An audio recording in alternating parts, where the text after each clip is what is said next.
있는 기도, 그리고 말씀이 있는 그 예배를 하나님께서 받으신다는 거예요. 그런 예배를 찾으신다는 거예요.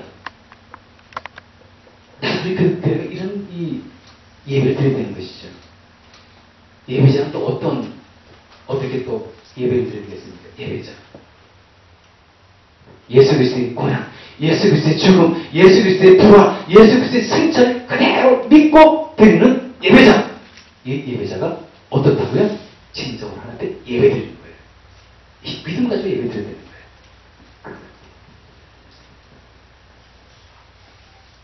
그 다음에 또 우리가 진리가 또 한 가지 또 의미가 되지 않습니까?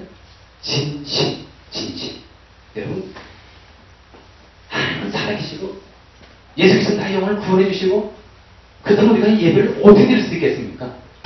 여러분, 마음과 뜻과 정성을 다해서 목숨을 다해서 내 힘을 다해서 우리 주님을 섬기면서 경배하지 않겠습니까? 여러분이 노아가 있지 않습니까? 노아가요, 여러분 하나님께서요, 진짜 이 세상 이 진노, 하나님의 진노 속에 구원받은 이 사람들 아닙니까? 노아도 그렇고 노아의 가족도 그렇고요. 다른 사람들은 하나님의 진노로 다 위의 홍수로 멸망당했어요. 오직 노아와 그 가족만이 하나님의 놀라운 은혜로 구원받지 않았습니까?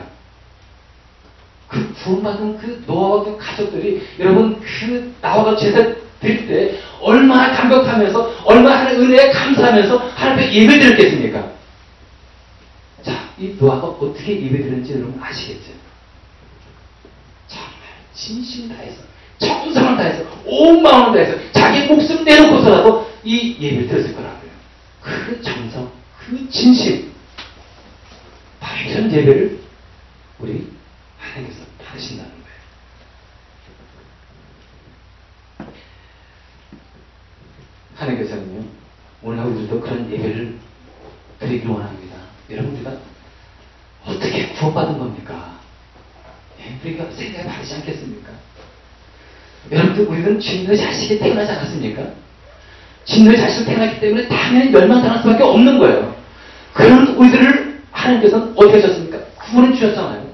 예수 그리스도 자기 독생자 사랑하는 예수 그리스도의 땅에 보내주셔가지고 십자가에 죽게 해서 결국 그 믿는 자마다 놀라운 구원의 은혜를 베푸지 않았습니까? 그 은혜 받은 자, 그 은혜 받은 자가 어떻게 예배를 드리겠습니까? 마음을 다해서, 뜻을 다해서, 힘을 다해서, 목숨을 다해서 하나님께 예배드려야 되지 않겠습니까? 그 예배를 받으신다는 거예요. 그리고 그 예배를 받으시는 그 하나님께서요, 또 성령 하나님께서 어떻게 하십니까? 우리의 마음을 딱 붙잡지 않겠습니까? 여러분, 성령이요, 우리의 마음을 딱 붙잡을 때 어떤 일이 벌어지는 줄 아십니까? 감동이 있고요, 감화가 있고요, 진리가 막 깨달아지고요. 여러분, 성령이 여러분들을 딱 이 영혼을 만질 때, 여러분의 영혼을 딱 만질 때, 여러분, 우리들은 그걸 알아요. 여러분, 어떻게 아는지 아십니까? 성령이 내 마음을 딱 만질 때 나타나는 현상, 뭡니까? 평안, 기쁨, 감사, 감동, 감격, 그리고 진리가 막 깨달아지고요. 내 죄가 막 그냥 생각나면서 하나님, 내가 죄인입니다, 하나님, 이런 회개가 있고, 이게 뭡니까? 성령께서 내 마음을 만진 거예요. 어떻게 이런 것이 깨달아질 수 있겠습니까? 내 마음에 갑자기 평안이 임하고 내 마음에 기쁨이 있고 샘솟는 이 기쁨이 넘쳐나는 이런 감사가 있는 것이 어떻게 이게 가능합니까? 성령이 내 마음을 만졌기 때문에 이런 일이 일어나는 거예요.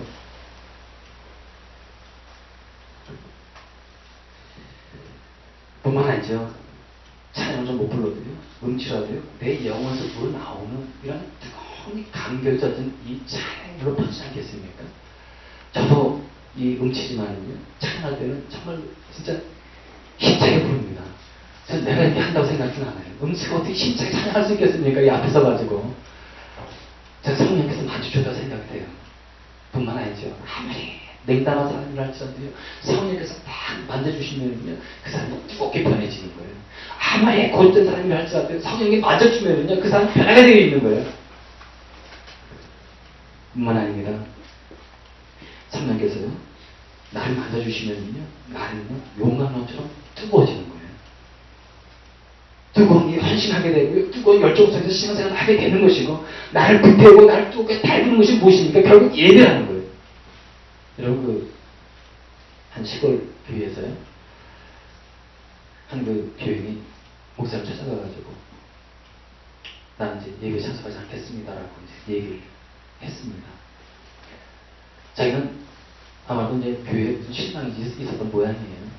그래가지고 내가 굳이 교회 나가서 예배드리지 않고 안 와도 난 진짜 이 자연을 벗어나서 하나님께 예배드려도 난 괜찮다 해가지고 교회 예배 참석하지 않겠노라 해가지고 이제 간 겁니다. 목사님이 많이 말을 했어요. 권면도 하고 설득도 하고. 어느 게 추운 겨울 저녁 때쯤 돼가지고 이제 목사님이 그 교회 집을 이제 신방을 하게 된 거예요. 신방을 해가지고 벽난로가 있는데요. 그 벽난로 속에서 이제 벽난로를 끼고 이제 이렇게 두 사람이 이런저런 이제 대화를 오가면서 얘기를 했습니다. 근데 뭐 교실성 얘기는 의도적으로 서로 피했어요. 사실 어렵고 힘든 문제 아닙니까? 그래서 이제 그 얘기는 하지 않고 계속 이 얘기를 하다가 목사님께서 그 벽난로 속에 있는 그 석탄 덩어리 있지 않습니까? 시뻘겋게 그냥 불이 확 타고 있는 거죠. 박스에 지켜가지고 그 중에 하나 석탄 덩어리 하나를 딱 끄집어내가지고요 바깥에 딱 내놨습니다. 시간 좀 지나자 이 뻘겋게 타올랐던 이 석탄 덩어리가요 조금 있죠? 회색 덩어리로 변하고 말았습니다. 식어진 거예요. 목사님은 아무 얘기하지 않고 그냥 묵묵히 보고만 있었고 그 교인도 묵묵히 지켜보고 있었던 거예요. 아니 왜 이 벽난로 속에 나온 이 석탄 덩어리는 금방 회색 덩어리로 변해버렸고 그러나 지금 벽난로 속에는 이 뜨거운 이 석탄 덩어리가 와 시뻘겋게 불이 달궈져가지고 막 타고 있었고 이 교인은 그걸 보면서 뭔가 깨달았는지 목사님에게 이렇게 말합니다. 목사님 다음 주부터 제가 주일날 예배에 꼭 참석하겠습니다. 여러분 그렇습니다. 예배가 빠져있는 그 삶 그리고 예배가 첫째가 아닌 그런 삶은요 우리의 신앙은 식어질 수밖에 없는 거예요. 우리의 열정은 식어질 수밖에 없는 겁니다. 냉랭한 신앙생활을 할 수밖에 없는 거예요. 하나님은 멀리 느껴지고 나의 신앙의 생기는 없어지는 거예요. 그러나 우리가 향기 있는 예배 하나님께서 원하시는 기뻐하시는 예배를 드렸을 때 하나님과 나의 관계는 더욱더 가까워지고 우리의 신앙은 살아나고 우리의 믿음은 더욱더 회복되어져 가지고 뜨겁게 달궈지는 것입니다.